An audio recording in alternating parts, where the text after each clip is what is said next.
ازيكم حبايبي، عاملين ايه؟ يا رب تكونوا في خير وفي احسن حال. النهارده ان شاء الله هنعمل مع بعض بطاطا بصوص الكراميل. احنا طبعا في الشتاء بنحب جدا البطاطا علشان بتدفينا كده وبتبقى جميله وحلوه في الايام الساقعه اللي احنا فيها دي.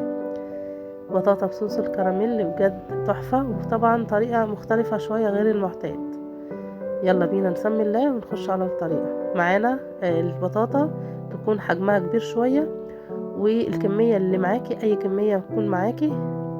بعد كده هنغسل البطاطا كويس جدا جدا علشان احنا هنعملها بقشرها، و يعني لازما تغسليها، يعني بيبقى فيها حاجات طبعا لازقة مش حلوة، فلازم تشيلي الحاجات اللي فيها ديت كويس.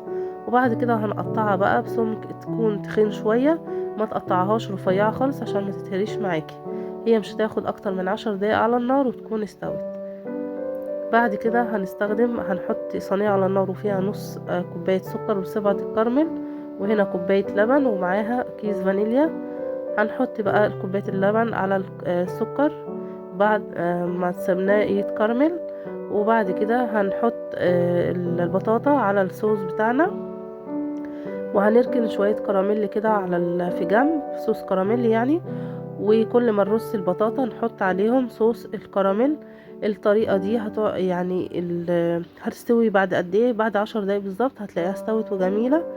وتغطيها كده بحاجة، وبعد 10 دقايق تلاقيها نفس النتيجة اللي انت شايفينها دي دلوقتي، جميلة جدا. ويكون الصوص ده بيتبقى كده في الصينية من تحت، بتاخديه تحطيه في بولة وترشي كده على البطاطا وانت بتاكلي. بجد بتبقى جميلة.